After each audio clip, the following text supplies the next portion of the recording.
What's good, fam? So for this video right here, I just end up doing a time lapse instead because I just want to get it this job done. So this part right now is my friend Santi is taking and cleaning up the surface of the new motor. As you can see, he already took out the oil pan or oil sump area, and I'm in the back right there taking off the other part from the old motor.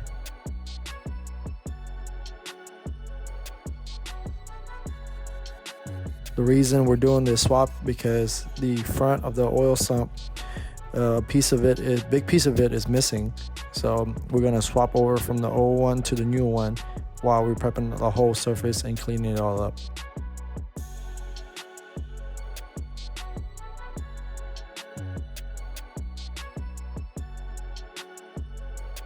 So right now we're just disassembling the oil sump or oil pan of the old motor.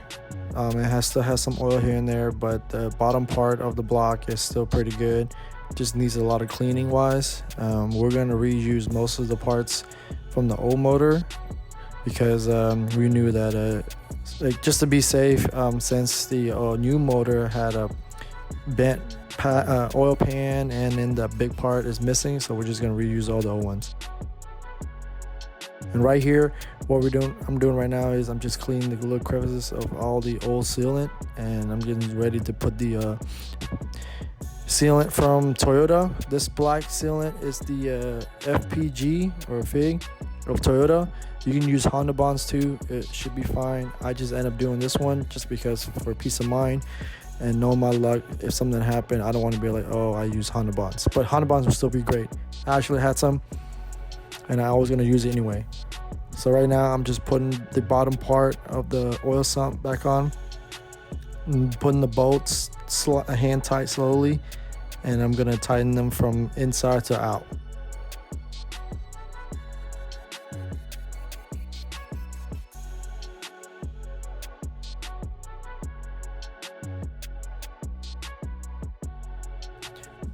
After I hand tightened them, I went in there and did it to spec from inside to out, just to make sure that everything's okay before I put on the oil pan.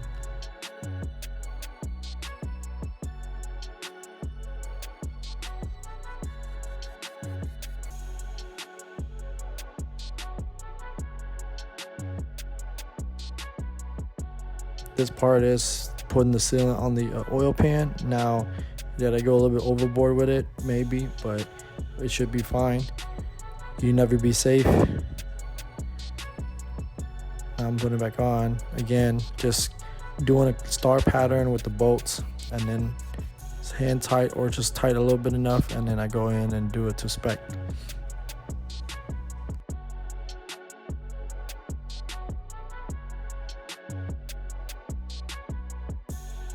Now this next part of the video is what I'm doing. I'm cleaning the crevice and the inside of the spark plug hose.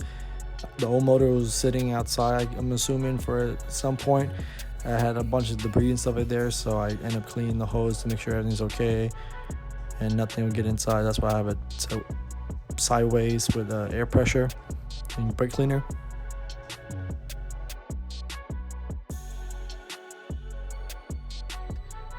The noise of the air pressure going to the holes was so loud that I had to use my ear muffs from my pew pew, other hobbies, so it won't get blown out my ears.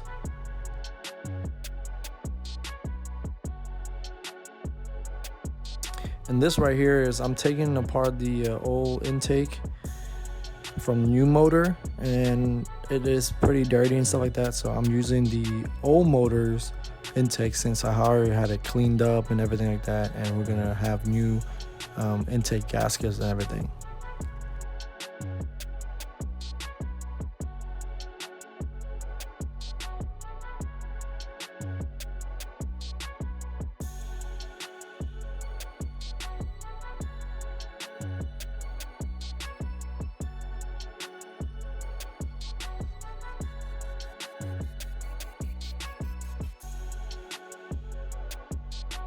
Right now, as you can see, the intake is pretty shiny.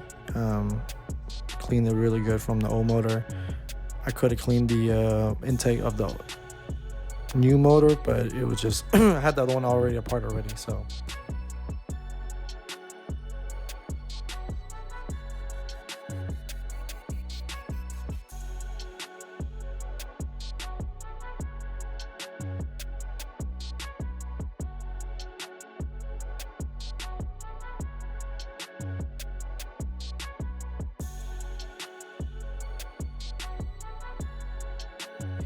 now, since I cleaned up the hose, I decided to put in the new spark plugs. Of course, OEM Denso. Hand tighten for now, make sure that everything's okay, and then I go in with the spark plug socket to fully tighten them by hand first. Just slowly putting back everything back here, the AC compressor, alternator, just putting most of the stuff back on. Just getting ready to put the motor in the car.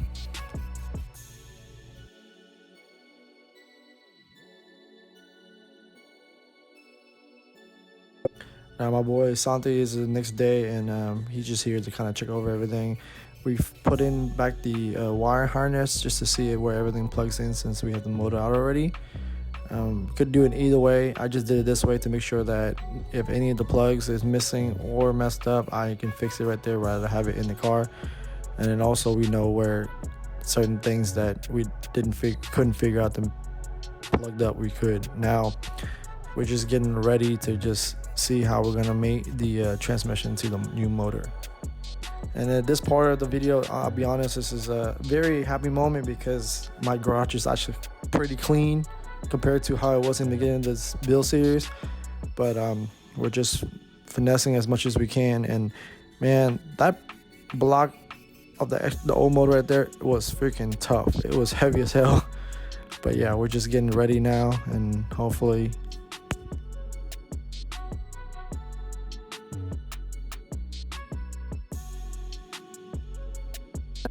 this process right here wasn't too hard. Of course, having another person help like a lot. Flywheel bolts and mounting bolts was just super easy. Just make sure that they're torqued to spec. Other than that, we wish we could have put the motor back in, but of course it's another day. But as long as this is in pieces together right now, get ready to put it into the new car. Let's go.